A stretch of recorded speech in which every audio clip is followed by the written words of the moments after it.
ay amin yan iya plano. Pero so, isipon mo, sabi sa niya sa maton, siniyasat na kita sa aton buhay na Diyos. Aram niya kung sino kita, aram niya natong kaipuan, wala sinatago sa iya sa buhay naton. Ang kinakinanglan sa natong buhay na Diyos na isuko mo, isabi mo sa iya kung ano ang imo kinahanglan. Amen. Pakibasa sa verse 2.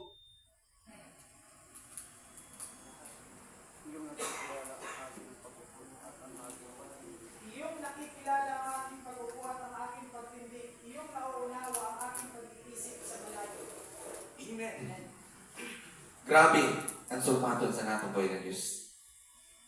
Patunay ni Haring David sa kada usa tiyagusan sa aton. Amen. Kaya dili natin pwede i-blame na, ay Lord, pasensya na. Next time. Pero sabi sa niya surmaton, sa iyong pagtindog, tanan nimo na ang gulo sa buhay mo aram sa natong buhay ng Diyos. Walang sinatagod sa iya. Sabi niya, bisan dili pa ako magsabi, aram mo na ang tanan ko na sasabihon, tanan ko na plano. Sumasabi kita naman kay dili ihatag sa natong buhay ng Diyos na aramang ganay niya. So kinahanglan lang natin na sabihon sa iya. Amen. Kinahanglan lang natin i-recognize na uba si Diyos kita na dapat tawagon. Amen. Nasa di nakaurason, Lord, nagkadi kami sugat dahil kinahanglan ka namon. Lord, nagkadi ako sugat dahil uba akong tuyo sa imo. Nagkadi ako sugat kasi gusto ko Ginoo maranasan, manatili ako sa imo presensya. Kay kung harayo ko Ginoo sa imo, dili ko mababatyagan na ikaw kaukod ko. Amen. Nanong rason kay nagabalik-balik kita didi? Amen. Nanong rason kay pabalik-balik kita sa pagsimpa sa atong buhay ng Diyos, pabalik-balik kita sa pagpamati sa niya sa maton. Dahil ugwa kita sindina lantaw. Amen.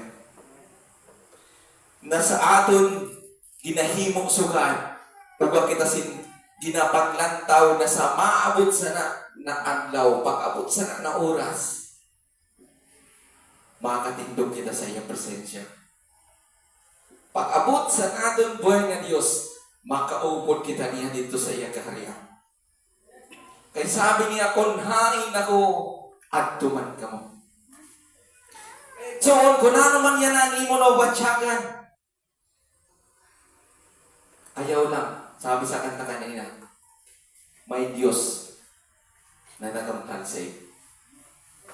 Na anuman kalisod at sumusugat, adi siya para i-comfort kita niya.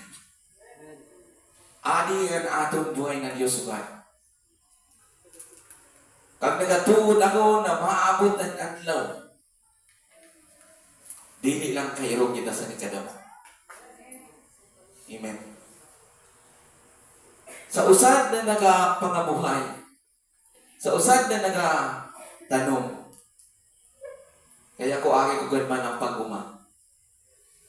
Ayaw lang pag-udong. Maghawan ka lang. Ayuson mo. I-preparar mo. Magtanong ka.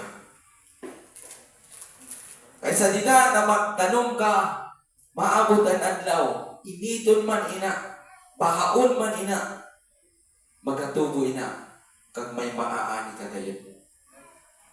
Amo man sa aton, pag-asirbi sa aton buhay na Diyos. Na ano man kalisod sa aton sitwasyon, na nababatyagan natin na, Lord, baka nurarayo na ako sa imo, Ginoo. Baka ikaw na lang. Lord, nag-aampo ako, pero Ginoo, dili ko lang batyagan na imo presensya. Pero sa na dili ka mag-unong sa pagtawag sa aton buhay na Diyos, dili siya bungol na dili ka niya batigon. Amen. Dili bungol na natin buhay na Diyos na dili ka niya pagpamatayan. So kung ano ba kasugat si problema sa imo pamilya, sa naman na sitwasyon mo sugad, o ba kasing dinadala na problema na mabugat, ayaw pag-unong sa pagtawag sa ating buhay na Diyos. kay omnipresente magasabat siya. Sa didana dili ka mag-unong sa pagtawag, magapamati siya sa imo. Sa didana magtanong ka na magtanong, igsoon, wala sinagtanong na para uman na dili nagaani. Abuton ka man sa sitwasyon na parutpot ang imo gintanong. Sa didaan na hawanan mo, mapatay man sa naniba, makatubo sa gihapon para magkauba ka, magabalik sa imo ang imo pagpagan. Kag igsoon ang aton nila pagpagan sa aton Panginoon Diyos, di masasayang.